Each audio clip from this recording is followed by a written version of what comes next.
ఈరోజు దామరచెర్ల మండలం KJR colony గ్రామ పంచాయతీలో ఇందిరమ్మ ఇల్లు నూతన గృహ ప్రవేశాలకు సర్పంచ్ ధనావత్ సిద్ధు నాయక్ పిలుపులో భాగంగా పాల్గొని నూతన గృహాలకు శ్రీకారం చుట్టడం జరిగింది.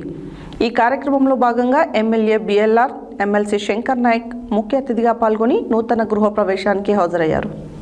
ఈరోజు దామరచెర్ల మండలం కేజేఆర్ కాలనీ గ్రామ పంచాయతీలో ఇందిరమ్మ ఇల్లు నూతన గృహ ప్రవేశాలకు సర్పంచ్ ధనావత్ సిద్ధు నాయక్ పిలుపులో భాగంగా పాల్గొని నూతన గృహాలకు శ్రీకారం చుట్టడం జరిగింది. ఈ కార్యక్రమంలో భాగంగా MLA BLR, MLC Shankar Naik అతిథిగా పాల్గొని నూతన గృహ ప్రవేశానికి హాజరయ్యారు. అదేవిధంగా కాంగ్రెస్ పార్టీ రాష్ట్ర నాయకులు స్కైలాబ్ నాయక్ మరియు డిసిసి ప్రధాన కార్యదర్శి కొర్ర నాగు నాయకులు పాల్గొన్నారు. ఈ కార్యక్రమంలో ఆయా శాఖల అధికారులు, ఉప సర్పంచ్ డి సుజాత మరియు వార్డు మెంబర్లు D Balu Nayak, D Rajibai, D Parvathi, D Kamala, D Sai Kumar, D Santosh Nayak తదితరులు కాంగ్రెస్ పార్టీ నాయకులు, బిఎల్ఆర్ బ్రదర్స్ అధిక సంఖ్యలో పాల్గొన్నారు.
సర్పంచ్ గారు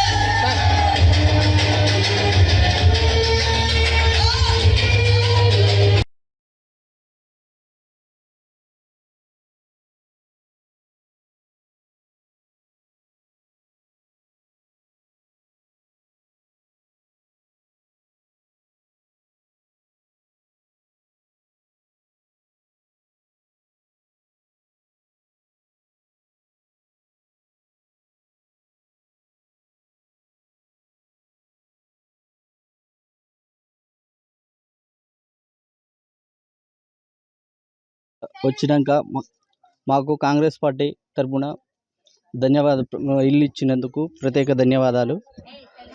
ఇందిరమ్మ ఇల్లు పేద కుటుంబానికే అని రేవంత్ అన్న చెప్పిన మాట, సోనియమ్మ చెప్పిన మాట అది నిజం. ఇది ఇప్పుడు మేము కూడా గృహప్రవేశం చేసుకున్నాం. అందుకు రేవంత్ అన్నకు కాంగ్రెస్ పార్టీ పక్షాన మరియు బిఎల్ఆర్ ఎమ్మెల్యే తరఫున ప్రత్యేక ధన్యవాదాలు. మరియు సర్పంచ్ గారికి, కేజీఆర్ కాలనీకి, పంచాయత్ సెక్రటరీ గారికి పేరు పేరున ధన్యవాదాలు. Okay, thank you. ఈరోజు కేజీఆర్ కాలనీ గ్రామ పంచాయతీ నందు మరి రాష్ట్ర ప్రభుత్వం ఏదైతే పేదింటి కలను నిజం చేయాలనేటువంటి ఒక దృఢమైన సంకల్పంతో మరి గత 10 సంవత్సరాల నుండి ఈ రాష్ట్రంలో ఎక్కడ కూడా టీఆర్ఎస్ పార్టీ సంబంధించినటువంటి ప్రభుత్వం ఏ ఒక్క ఇల్లుని ఇవ్వకుండా కాలం గడిపినటువంటి పరిస్థితి. కానీ ఈరోజు కాంగ్రెస్ ప్రభుత్వం ఏదైతే ఎన్నికల హామీలో భాగంగా ప్రజలకు ఇచ్చినటువంటి మాట మేర ఇందిరమ్మ ఇళ్లను కేటాయిస్తామని చెప్పేసి స్పష్టంగా చెప్పడంతో మరి అదేవిధంగా దానిని పాటిస్తూ ఈరోజు కేజీఆర్ కాలనీ గ్రామ పంచాయతీలో సుమారు 42 ఇండ్లను గౌరవ ఎమ్మెల్యే బిఎల్ఆర్ గారు మాకు కల్పించినందుకు సర్పంచ్గా నేను ప్రత్యేక ధన్యవాదాలు తెలియజేస్తా ఉన్నా. ఎందుకంటే ఈరోజు ఈ గ్రామ పంచాయతీ మొత్తం తిరిగి చూడండి, మొత్తం ఇళ్ళ కన్స్ట్రక్షన్ జరుగుతున్నాయి.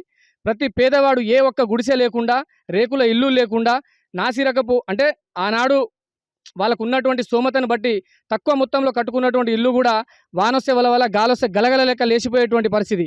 కానీ ఈరోజు ఈ ఇళ్ళన్నిటిని కూడా కడుతుంటే ఇప్పటి నుంచి కాదు, గత ఇంకా 40-50 సంవత్సరాల వరకు కూడా ఆ కుటుంబ సభ్యులకు ఎటువంటి ప్రమాదం వాటిల్లకుండా ఉండేటువంటి పరిస్థితిని తీసుకొచ్చిందే మన కాంగ్రెస్ ప్రభుత్వం అని చెప్పి సందర్భంగా తెలియజేసుకుంటూ, ఇంకా కూడా 2వ విడత 3వ విడత గౌరవ మంత్రి పొంగులేటి శ్రీనివాసరెడ్డి గారు ఇంకా ఇళ్లను మంజూరు చేస్తామని చెప్పేసి అంటున్నారు. కేజీఆర్ కాలనీ గ్రామ పంచాయతీ ప్రజలకు సర్పంచ్గా నా విజ్ఞప్తి ఒకటే, దయచేసి ఒక నెల రోజులు ఓపిక పట్టండి. మీకు ఇంకా ఇళ్లను తీసుకొచ్చేటువంటి బాధ్యతను సర్పంచ్గా మీ పౌరుడిగా తెలియజేస్తా ఉన్నా.